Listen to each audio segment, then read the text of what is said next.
namumulaklak na oportunidad na nagsimula lahat sa pagsisikap. Kilalanin natin si Andy Colte, isa sa mga magsasaka siyentista na naging pundasyon ng chrysanthemum farming sa Benguet. Sa kabilang banda, sa likod ng kanyang tagumpay, ay marami siyang pinagdaanan hanggang sa nakasali siya sa STCBF program ng Benguet State University. Kaya mga ka-Tektrans, isasama ko kayo sa aking biyahe papunta sa Benguet.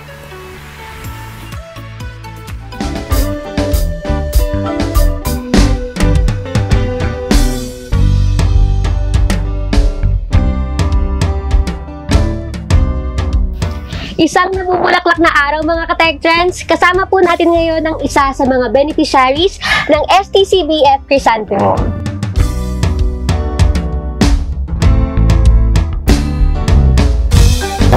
Ako pala si Andy Colte Senior, farmer ng chrysanthemum production ho, dito sa aming lugar.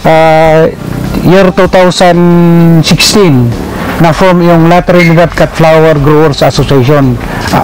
Yun ang unang na-form namin. Ako ang presidente doon sa cut flower hanggang 2022.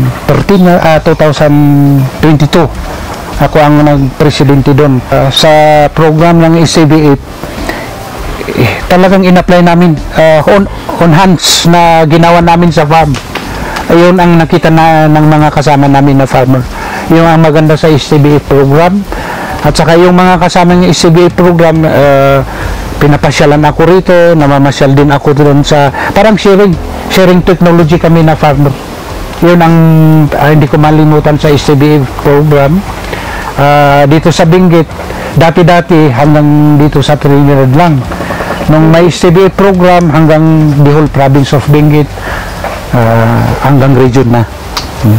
Malaki ang naging pagbabago ng buhay ni Andy Colte sa tulong ng STCBF. Sir Andy, ano po yung mga kwento ng tagumpay ninyo mula nung natulungan po kayo ng STC? Yeah. Lahat dito sa farm, lahat ng mga anak ko napag-aral dito sa farm.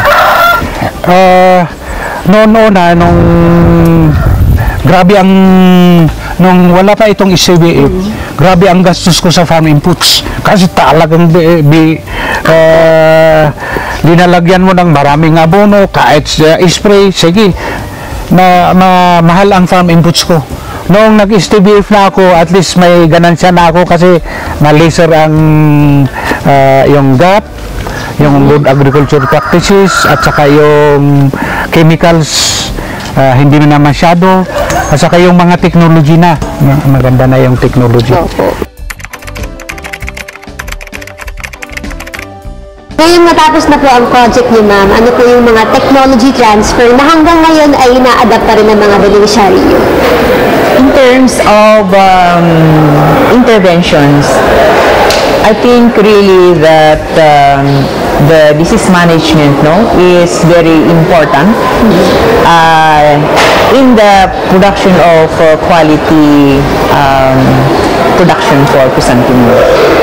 And specifically, I would like to mention in this is, it's not only the height, that has been improved. Actually, the flowers, according to the observation of the farmers, medyo lumaki yung florets, the whole flower itself. And so, it is really seen between, during the harvest, during the field day, they really saw na mas malaki yung nabigyan siya ng intervention kesa yung farmer's practice na talagang they're always, na talagang maliliit. And then, ano siya talaga, and then short, 1.5 ang height lang niya.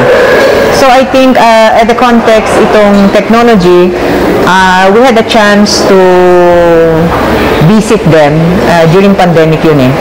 And I think most of them are still practicing, For one, because they value that the better your production, And hindi bumababa ang flower per dozen. Kung they meet the 3 feet and above, that's 250 per dozen for chrysanthemum.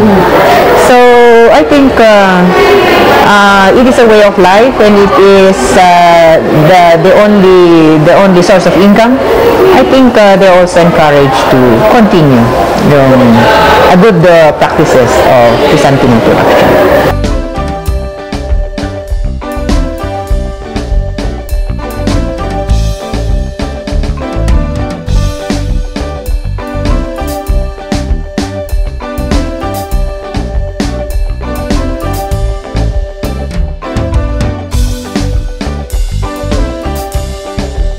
Actually, I'm very thankful sa Picard at sa BSU kasi ako ang isang pinili niya at scientist ng magsasaka, at saka BSU lahat ng mga technology ng institution na iba dito sila.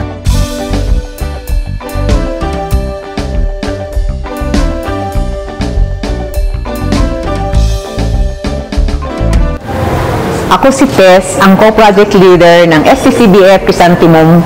Ako si Andy Colte Sr. mula La Trinidad Benguet. At ito ang aming kwentong Tech Trans.